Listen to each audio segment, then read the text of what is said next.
on several developing stories. New fallout in this Alabama Senate race, of course.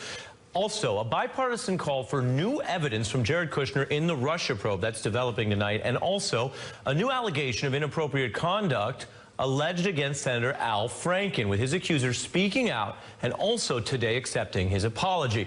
We have more on each of those stories, but we begin now with the 9 women accusing Alabama Republican Roy Moore of misconduct. Their accusations have compelled most politicians to pick sides here. Many Alabama Republicans standing by Moore, most Washington Republicans turning on him.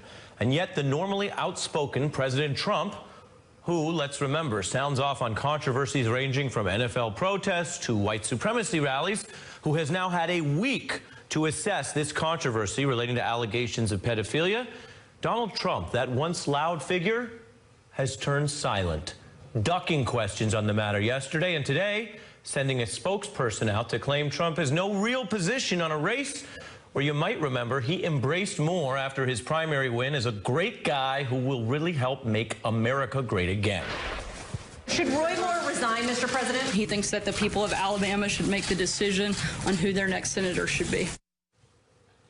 Yes, tonight I can report for you that this Roy Moore scandal is now achieving what virtually no campaign aide or Trump family member or chief of staff has ever managed to achieve. It has rendered this voluble president mute, reducing a man who ran against PC speech limits into a quiet, reticent, quailing figure on the sidelines of his party's biggest decision since his own nomination. The Moore campaign dug in here in a rally late this afternoon, a rally that featured clergy, a rabbi, and a former presidential candidate, Alan Keyes. They're trying to tell you this is about Roy Moore, but in fact, it is about stripping you of the presumption of innocence. The Washington Post has brought some scurrilous, false charges, not charges, allegations, which I have emphatically denied time and time again. They're not only untrue, but they have no evidence to support them. More defiant there, but he did not answer specific questions about the sexual misconduct accusations or offer evidence regarding most of them against him. The latest here we can report are from 2 new women on record. They recount his advances on them, one in her teens when this occurred, allegedly. Many Alabama Republican officials are standing by Moore. We interviewed one last night on the beat, but not all. An Alabama Republican Party leader who worked for Alabama Congressman Sonny Callahan and Terry Everett, and also represented Alabama at the GOP Convention Rules Committee as a Trump delegate, was a Moore supporter and even attended his victory party. Laura Payne joins me. You backed Donald Trump for president. You previously supported Roy Moore in this race. Can you continue supporting him? I supported both of the both Luther Strange and Roy Moore, and I'm having a hard time seeing how I'm going to be able to vote on December 12th for Roy Moore, considering the women's allegations. Is that because you believe that some or all of these women are telling the truth about Roy Moore? I feel like there's a lot of credibility to their stories. I looked at the Washington Post article with the 4 women. There seemed to be a lot of patterns there of behavior that they cited, and they didn't know each other, and it was different times over multiple period of years, and that alarmed me. And I saw the woman that Gloria Allred represented on Monday, and she had a very convincing story to say as well. I don't know if they're telling the truth or if they're not. I think we should give them the benefit of the doubt, and because it takes a lot to come forward and tell a story like that, and the fact that they've waited all these years says a lot. It's not something they're proud of. It's not something that they are embarrassed by it, and they don't want people to know. But when they see a man that has done this to them, and he's rising to power, and he's going to be in one of the top, most powerful positions in the country, that's alarming for somebody to be a victim and see this man ascend like he has through the ranks of power. And you, as I mentioned, have quite a record and pedigree in Alabama Republican politics, both as a congressional aide and a political activist. And as I mentioned, the RNC and being a Trump delegate, the Rules Committee and all that. So what do you think of what Alabama Republican leaders are doing about this? Do you think they are taking this seriously enough and giving a true vetting to Roy Moore, given, as you say, some of the credible accusations that have emerged? I think they are looking at this seriously, and they're considering their options, but there's not a lot they can do. We do have a nominee, and he got the majority of the vote. That's why he's our nominee. And Roy Moore's supporters have been with him for decades, and they're strong, and there's a lot of them, very powerful, loud voices. And it's hard to deny those people, you know, the candidate that they wanted to put forth on the ballot. And other people like myself, I was a Mo Brooks supporter, you know, until we got, you know, the runoff, right, and we voted for the two candidates. And so I think the Mo Brooks supporter and the Luther Strange supporters are probably looking at this going, I'm not sure if I can vote for this man, or maybe I can. Maybe these allegations aren't true, and it is political. There's a lot of different thoughts out there. I think a lot of Alabamians. Given the two choices, who do you plan to vote for? I don't know that I can vote for Roy Moore at this point, but I will say I'm not in the majority on that. I think a lot of Republican activists in the state feel like they can vote for Roy Moore because they'd rather vote against the Democratic agenda. And the abortion issue is a big deal among the Republican Party, and that's a big reason that's cited that they will have to stick with Moore, right, if they do vote. So I think a lot of them will. And stay with me, because that's the point you raised. I want to broaden our discussion. I want to bring in Liz Plank, an executive producer of Divided States of Women for Vox, and a reporter who has basically looked at these issues for a long time when you talk about feminism and politics, really. Laura's still with us. You heard her. What do you say to her? What do you think of her as a person who's obviously loyal to the Alabama Republican Party, but is breaking ranks with Moore? Right. I mean, I want to commend Laura on deciding to break with Roy Moore and standing by her morals. But I guess my question is, you know, if you believe the allegations and you believe the women who are accusing Roy Moore, do you believe the women who are accusing Donald Trump? Are we going to have the same standards when it comes to the Senate as we do for the White House? And I think it's particularly damaging for the Republican Party. I mean, what's happening right now and what we saw unfold today, I have to say, was difficult for me to watch. I'm sure for many people it's difficult to watch, see religious leaders and pastors defending a child molester or alleged child molester. Alleged child molester, yeah. Is even alleged child molester is really, really problematic and troubling, and that damage cannot be undone. Child abuse is a very complicated, complex kind of trauma, and I have difficulty seeing how the Republican Party can sort of move forward, even if Roy Moore is taken off the ticket. How does the Republican Party survive this? Well, you mentioned that in the religious part, and that is another guest we have with us from South Carolina. So let me broaden the discussion. This is Pastor Mark Burns as well. He's a Trump surrogate, and he's standing with Moore. Pastor, you heard Liz Plank lay it out. You heard a fellow conservative of yours in the state of Alabama, Laura Payne, saying it is impossible for her to continue to support Roy Moore given what these women allege. Why do you come down so differently? Well, you know, that's the key word, is allege. Again, I just really believe this. We're following a slippery slope if we are allowing the media and public opinion to become the judge, juror, and executioner.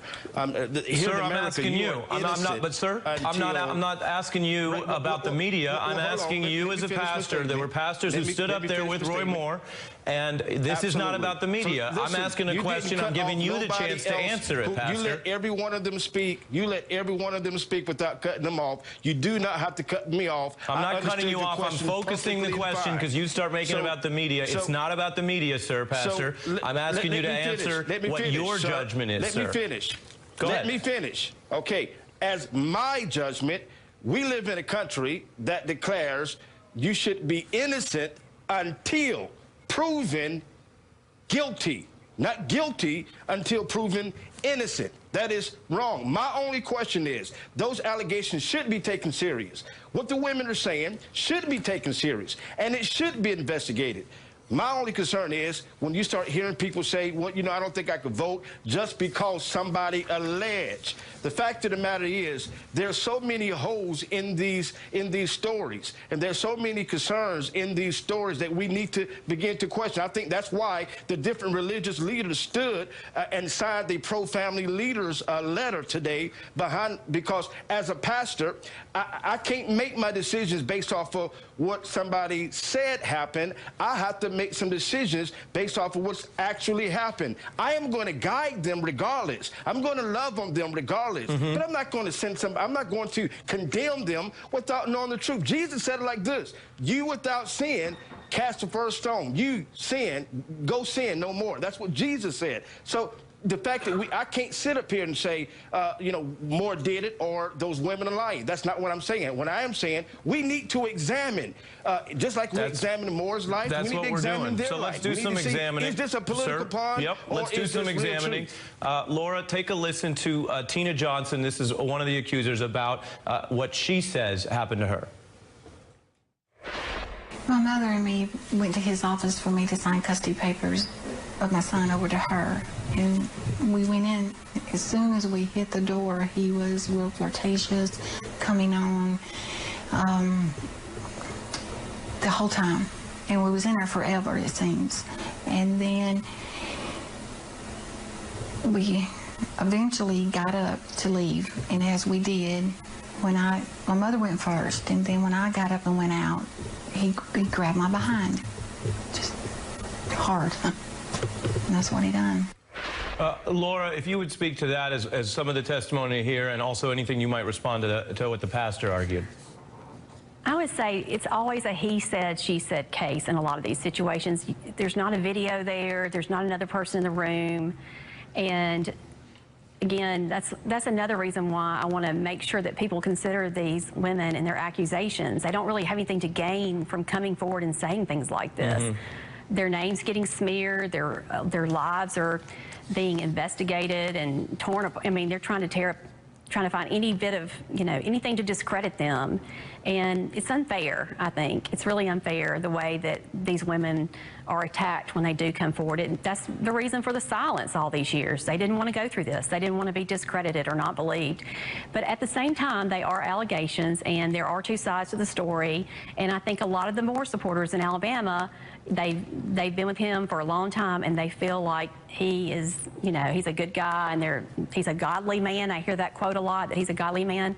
But I go back to my times when I worked for Nick Gingrich on Capitol Hill, and, you know, Denny Hastert was up there, representative, and he rose to power as Speaker of the House. No one knew about when he molested little boys, when he was a coach back at the school, when these little boys were being taught, he molested them. And none of that came out until after he was Speaker, a long time after he was Speaker. And when it did come out, it only came out because there was proof of a money trail. The FBI investigated a money trail.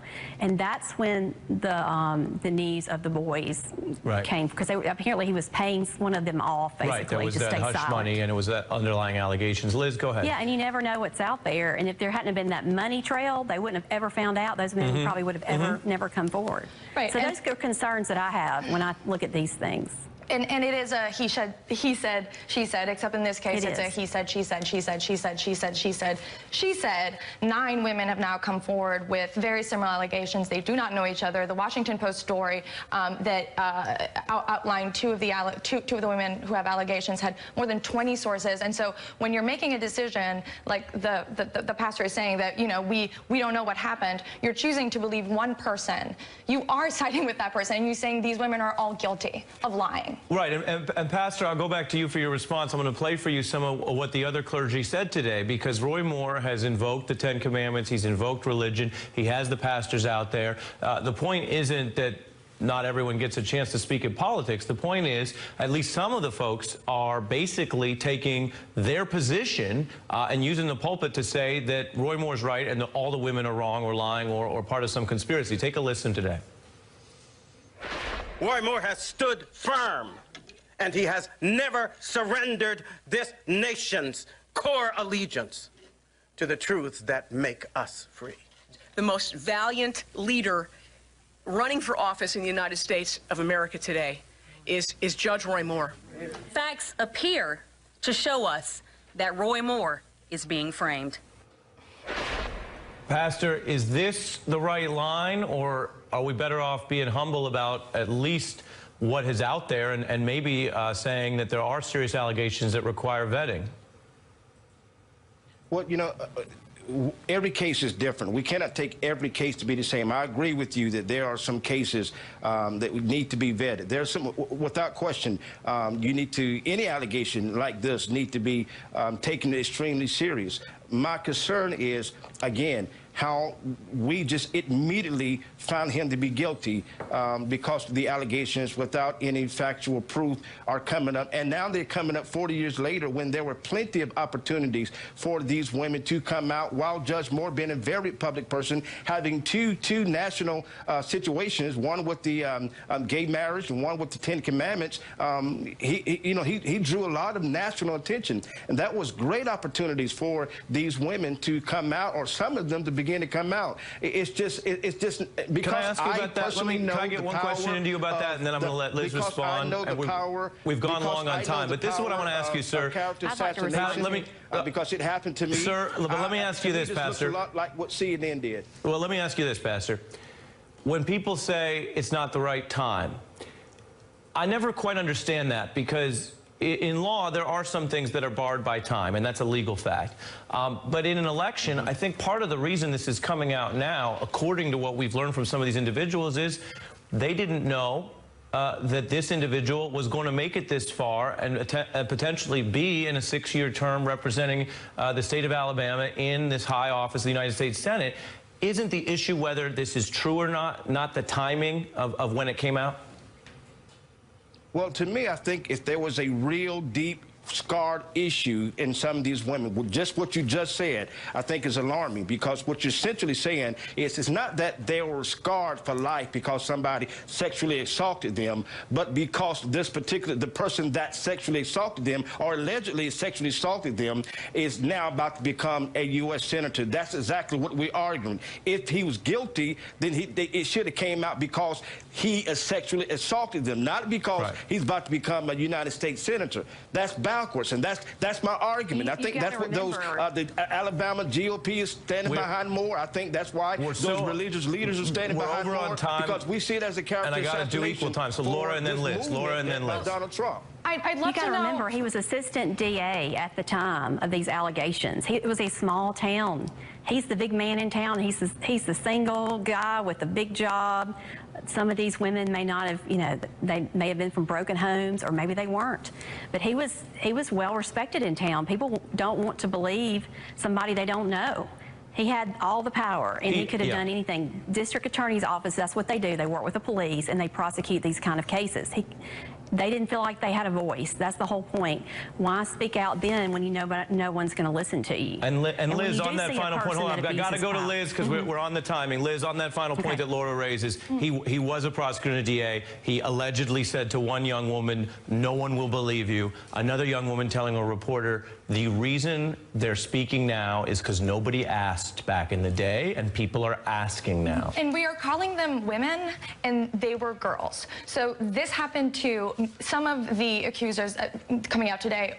It happened to them when they were in their 20s or later in life. But primarily, he was going after teenage girls. And so, again, the intricacies of child abuse. I mean, does the pastor have you counseled anyone who's been a victim of child abuse? Do you know the intricacies of that? Do you know a child who, has experienced that and came forward right away and told all the adults in charge?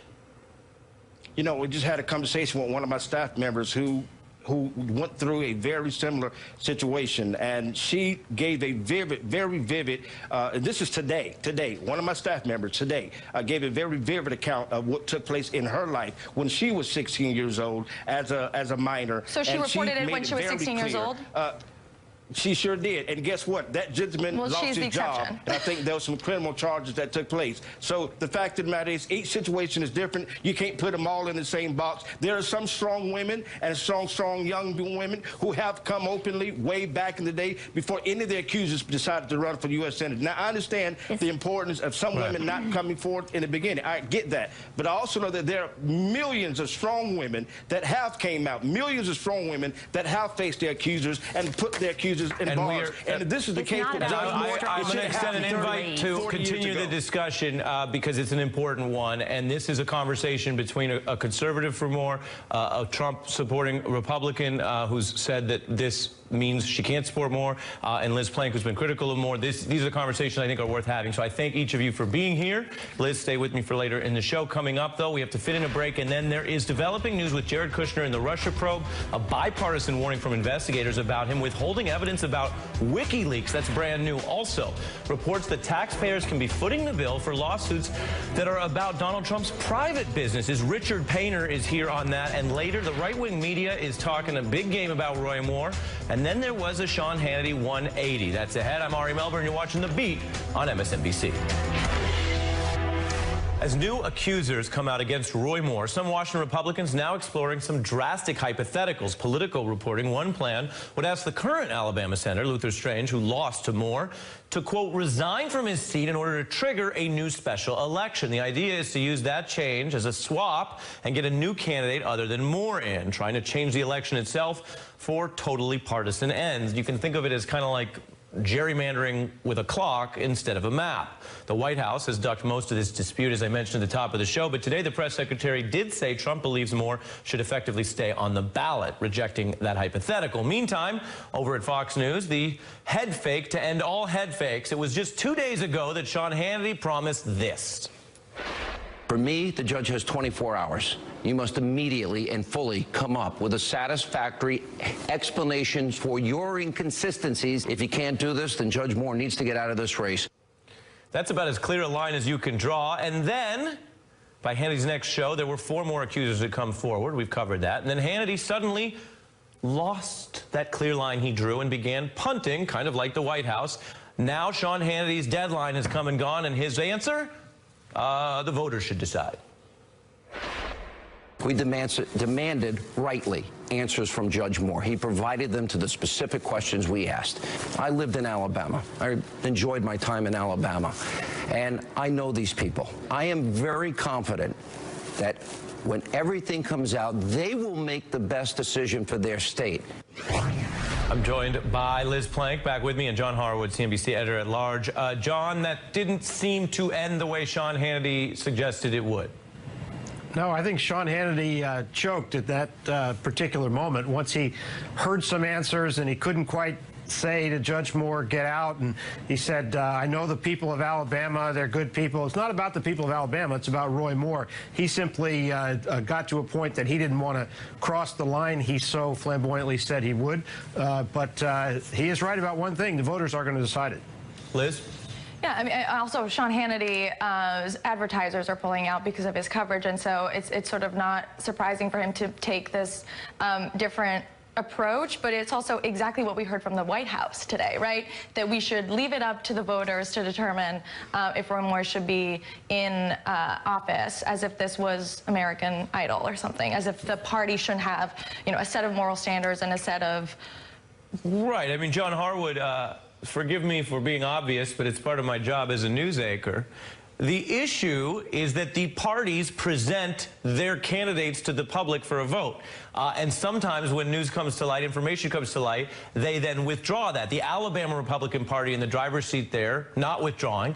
And then the question is, who else who has these debates or is in these positions stand by people or not? I mean, that's why this is a real debate before the election next month. Right, and we've seen that Roy Moore is losing altitude. He's losing some of those people. There's a new Fox poll out tonight that shows Doug Jones, the Democrat, up by 8 points over Roy Moore. That's a significant margin. But I think it's a measure of the desperation that Republicans in Washington are feeling at the prospect of losing their 52nd seat, that they're entertaining these ideas about having Luther Strange resign and trigger a new election.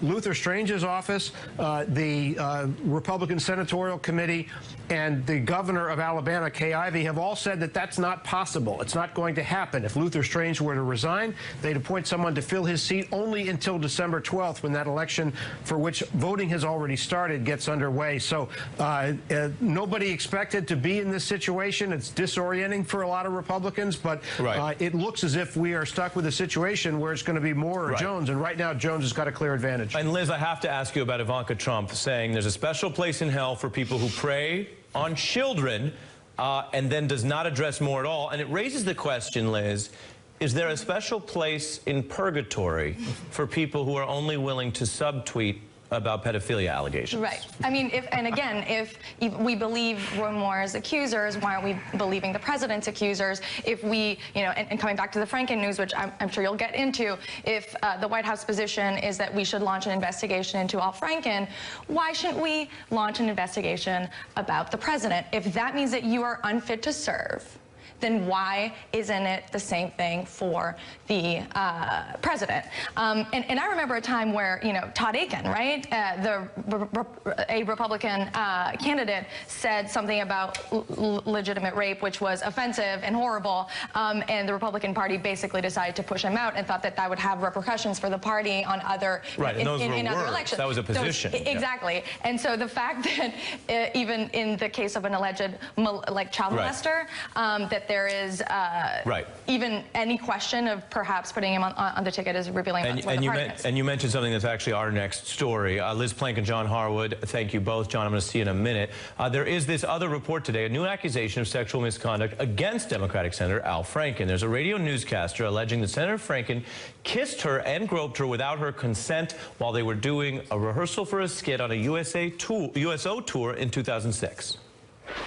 He's like, well, we need to practice the kissing scene. And I'm like, yeah, okay, whatever. And I just sort of blew him off because I didn't, we don't need to practice the kissing scene. It's just a quick little thing, And then he persisted and he's like, no, we really need to practice the kissing scene. And like, okay, Al, you just turn your head right, I'll turn my head right, we got this, whatever. And he kept persisting, and I'm like, Al, this isn't SNL. We're not really going to kiss, so we don't really have to practice.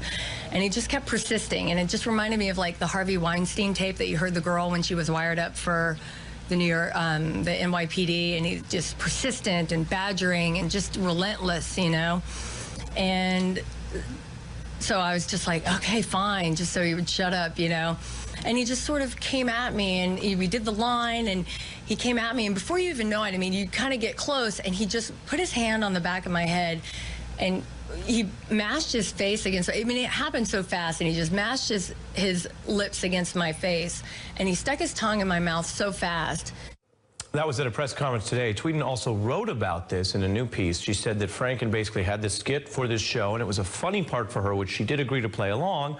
And then she also posted this photo, which you can see here, writing that it was a shot of Franken essentially appearing to grope her while she was asleep. This was on a plane ride back from Afghanistan to the U.S. It was a photo of Al doing his, this on my breast, looking at the camera, just kind of smirking and smiling, like, hey, look at me. And I took that as the, the final, I got the last laugh. Senator Franken put out this statement. The first thing I want to do is apologize, he said, to Leanne, to everyone else who was part of that tour, to everyone who's worked for me, to everyone I represent, and to everyone who counts on me to be an ally and a supporter and champion of women. He goes on to say, quote, I respect women. I don't respect men who don't. The fact that my own actions have given people a good reason to doubt that makes me feel ashamed. He also says, quote, I don't know what was in my head when I took that picture, and it doesn't matter. There's no excuse, end quote. Now, Leanne then spoke today when she was asked if she accepts that apology. The apology? Sure, I accept it. Yes. People make mistakes, and of course he knew he made a mistake. So yes, I do accept that apology. The ethics investigation, if that's what Mitch McConnell wants to do, that's on them. I'm not calling for that. If that's what he wants to do, okay, that's up to them.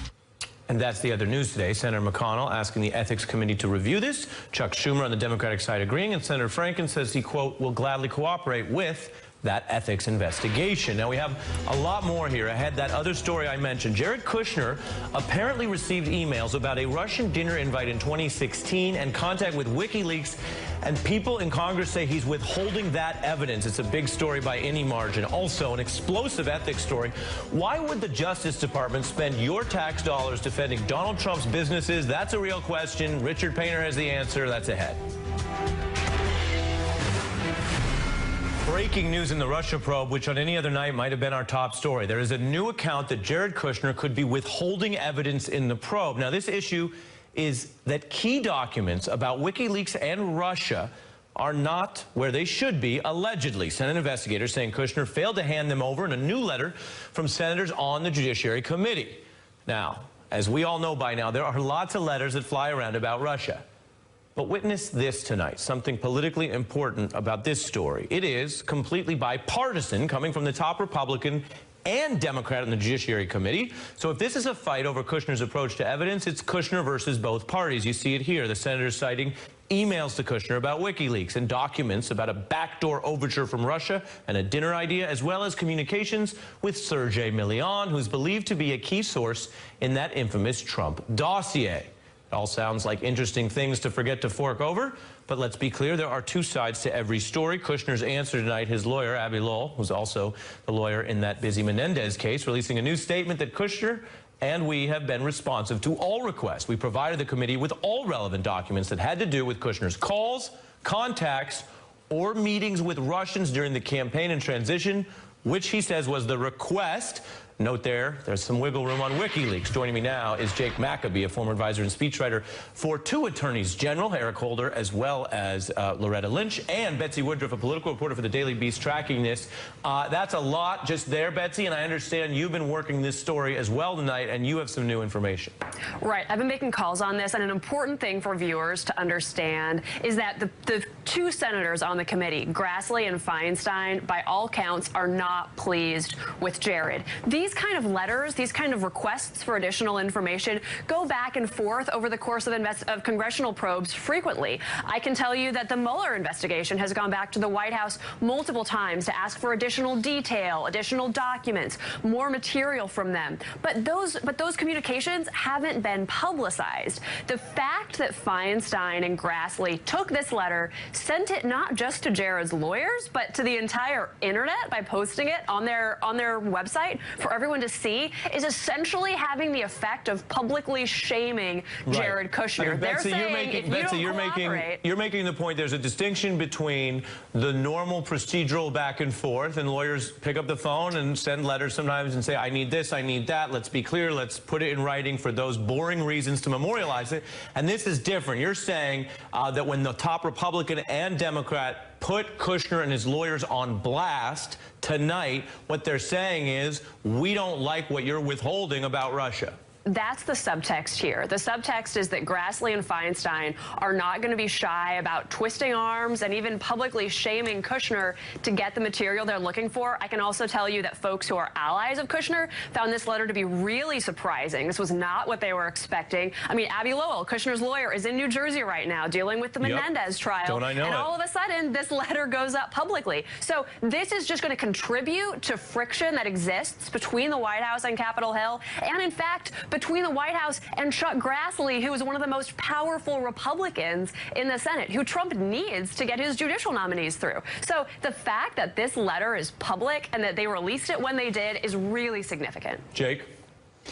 Yes, that's absolutely true. And I think part of the problem here is that while this is new information, it is part of a very familiar pattern for people who have watched Jared Kushner interact with investigators all the way back to his initial failure to disclose information on his SF-86 for his security clearance, where he left off a series of meetings with Russian officials, a series of conversations, including his conversation in Trump Tower with Don Jr. and Manafort and a Russian lawyer. And yet, Jake, because you've worked with Holder and Lynch, you can understand the legal view here would be what Abby Lowell's hinting at here is, well, we gave you what you asked for. If you didn't ask us for our secret WikiLeaks, conversation, then maybe you didn't get it.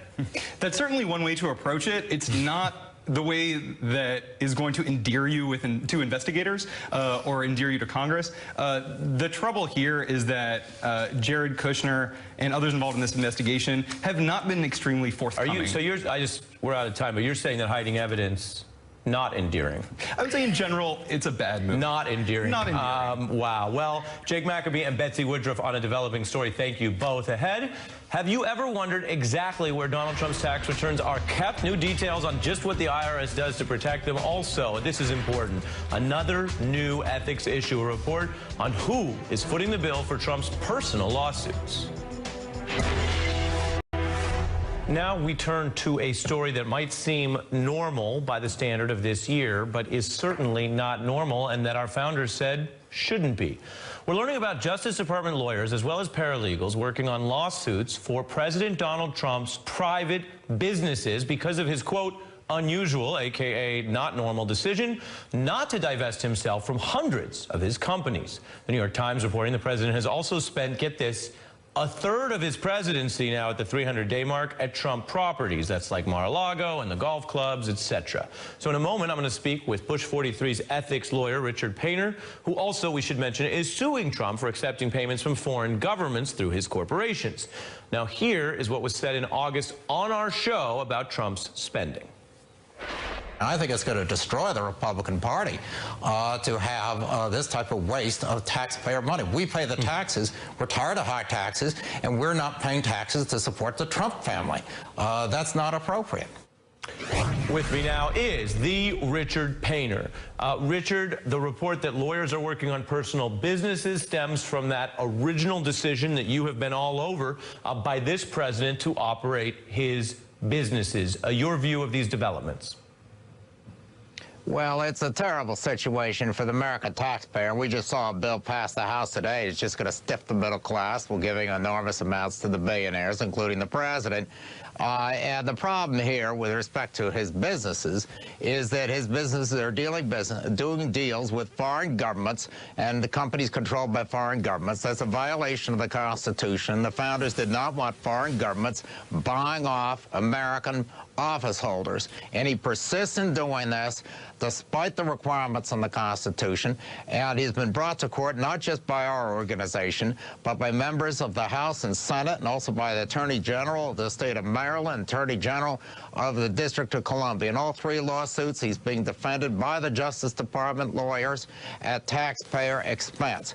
He hasn't bothered to ask Congress for permission to accept these payments. That's the procedure that the Constitution provides for, that he could get permission from Congress to receive the payments from foreign governments, the emoluments, these profits and benefits. He refuses to do that. He'd rather litigate in court at taxpayer expense against us, and we are going to have to pursue this case as far as we can, because it's our obligation as citizens to make sure the president upholds the Constitution. And that's the law and the ethics, which is something you and I end up talking about with some regularity. I wonder if we widen out, because I know in the White House you also would address all kinds of issues where lawyers are asked to give a judgment call. Is this a good idea, even if it might technically be legal? And it certainly appears technically legal, depending on the rules, to operate some kind of business. And yet, most other presidents have viewed the presidency as a full-time job. A lot of presidents, for example, have come out of the legal profession. If they wanted to operate at a law firm, it might technically be legal, depending on how they did it. And I'm sure they could bill at a high hourly rate because they're the president. No other previous presidents ever thought to do that. I mean, do you think, putting even the ethical debate aside, where you're in court on it, that it was a good idea for the president to maintain, at this stage in his life, past the age where a lot of people would be retired, essentially a second job as president? No, it's not. It's a terrible idea. It's also a terrible idea not to disclose his tax returns. Every other president since Richard Nixon has disclosed his tax returns. President Trump refuses to do that. He's spending all his time at his own golf courses, promoting his own businesses, running his businesses, owning the businesses, and they are in violation of the law when they receive payments from foreign governments That's very clear. They're in violation of the law there. There are other legal problems with these businesses. He's not focusing on the job of being president. And when he is, he's just tweeting about it. And this is a situation where the American people are getting fed up. His approval ratings are rock bottom. I'm a Republican. Many of my fellow Republicans are fed up. It's going to be a disaster, not only for the Republican Party now, but for the United States and our standing in the world when we have a president who really doesn't want to be president, or he certainly isn't acting like he wants to be president. Right, which is bizarre unless you think that he ran on a lark and never thought he'd win, and now world history is different because of it. A final thought for us to cogitate on as we fit in a break. Richard Painter, as always, appreciate your expertise, sir. Next, Donald Trump famously claiming he could get away with killing someone on Fifth Avenue and still not lose voters. That was bizarre. Some Trump voters, though, say he is starting to lose them. He had all these big ideas and big plans, and it just seems to kind of roll to something else. It's like nothing is ever really accomplished. And news in the case we've been covering for you on The Beat since its inception, that bribery case against Democratic Senator Bob Menendez. Big implications and big developments. I'm going to tell you how that case evolved today. In my tax plan, I'm cutting taxes so low for the middle class. But do it for the culture, or as candidate Trump said, he would do it for the middle class. Economic experts today, though, questioning whether this new GOP tax bill, which passed the House today, is any good for the middle class. We know it's good for a high earner like Trump. Now, he had said it would kill him, this plan, but a new NBC analysis shows Trump would actually save up to $1 billion. And when you're trying to sell the middle class on a plan for the wealthy, naturally, you have your Treasury Secretary and his wife in front of the cameras posing with sheets and sheets of money. Now, some Trump supporters are saying they think things are not going the way they wanted. Last night, we had cameras rolling there. This is a special focus group of voters, some of whom had backed Trump, and here are the words they now use about Trump. Antagonistic. One step forward, two steps back. And failure, embarrassing, and dangerous. Mayhem, nightmare, disconnected. Instigating, stressful, and rude. Unpresidential, child, and reality television. And wait till you hear what people who said that Trump appealed to them thought. He's embarrassed me by his behavior. The tweets bother me. They may be enlightening some people. I'm not a tweeter, but to me, it's like firing off these tweets. It's just childish. Nothing is ever really accomplished. That kind of mood is dangerous, as even Donald Trump knows. Consider that in The Art of the Deal, he wrote, you can't con people, at least not for long. You can create excitement, do wonderful promotion, all kinds of press, throw in a little hyperbole. But if you don't deliver the goods, people will eventually catch up. John Harwood is here from CNBC, a tax expert and a Trump prognosticator. How you doing, sir? Oh, I made a mistake. I thought we were going to John Harwood, but that's the end of that read. Happens sometimes in live news. We cut Harwood because we had so much going on today. Up ahead, though, I want to tell you one more thing in our show, and that is my update on the mistrial in Bob Menendez's bribery case. Hello, I'm Wolf Blitzer in Washington, wherever you're watching from around the world. Thanks very much for joining us. We begin with breaking news. It's crunch time in the Republican push for a massive tax overhaul. The House of Representatives set to vote any moment, and Republicans are very optimistic. They have the votes to pass their tax plan. We expect to hear from the House Speaker Paul Ryan shortly. We'll bring you that live. President Trump, meanwhile, made the trip to Capitol Hill to rally Republicans just ahead of the vote in the House. The president is counting on tax reform as he looks for his first major legislative accomplishment as we await the vote. Let's take a look at some of the highlights from the House version of the legislation. It lowers the corporate tax rate here in the United States from 35% to 20%, reduces the number of tax brackets for tax filers from 7 to 4, and limits state and local tax deductions. It does not include the repeal of the Obamacare individual mandate that's included in the Senate bill right now. The average tax cut, by the way, would be about $1,200 next year. It drops to $860 by 2027. That according to the Tax Policy Center. It's been 3 decades since Congress passed a major tax overhaul. House Republicans are cautiously confident that this is indeed their moment. Let's go live to Capitol Hill. Our congressional correspondent, Phil Mattingly, is on the scene for us. Phil, first of all, I assume the Republicans, they are very optimistic. They think they have the votes to pass their version of the tax cuts within the next several minutes. Yeah, Wolf, that's right. According to senior aides I've spoken to, some members I've spoken to as well, locked in is the words you keep hearing. They are there. They will have the votes. The question now will be how big of a vote can they get? Obviously, they know they're going to lose members. They know particularly some of the Northeastern members, the people who have issues with the state and local tax deduction, will vote no on this. But that's not going to be enough to take down the bill. And they should have a fairly comfortable margin, I'm told. That's a big deal, especially when you look through some of the legislative failures that have happened over the last 10 months. But, Wolf, it's important to note that bill that you read off very well, what's inside of it, is just the first step. There are multiple iterations going around right now. The Senate is obviously moving through their version. So while it is a big step, it is a very consequential step. It is a step that President Trump, as he walked out of his meeting with the House Republican Congress just about 20 minutes ago, said things are going very well, but there are many more steps to come and a lot of hurdles that come with those steps, Wolf. And there's one version in the House. There's another version in the Senate. The focus will shift to the Senate. Republicans are facing some serious challenges there. Update our viewers, Phil. What's the latest state of play with the Senate bill? So the Senate bill right now is in committee, and they're moving through it. A lot of amendments going on right now, but there's a couple of elements here that have really started to bubble up, and you understand kind of how complicated this process is. And while the House victory is certainly a big deal, there's a lot left to come. And first and foremost, you had the first opposition to the bill. Senator Ron Johnson of Wisconsin coming out last night and saying he has an issue with the pass-through entity rates. And that's kind of in the weeds here, but essentially it's smaller business entities that pay taxes through the individual side. Senator Johnson doesn't like where that currently stands. He wants that to change. You have Susan Collins, who has issues with the inclusion of the repeal of the Obamacare individual mandate. You have people like Bob Corker or Jeff Flake, who are concerned about deficit issues. You have John McCain, obviously, who helped sink health care over procedural reasons, wants to make sure the process is working well here, too.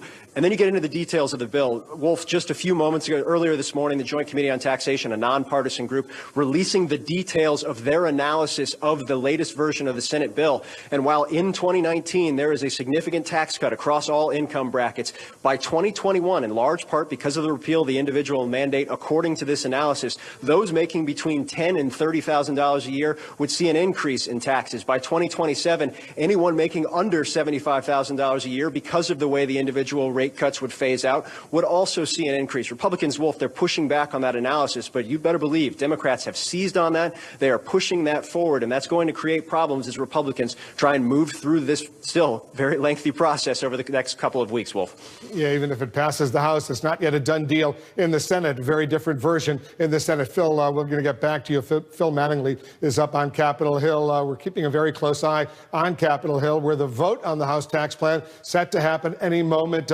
Once again, though, even if it passes as expected, some Republican lawmakers have deep concerns about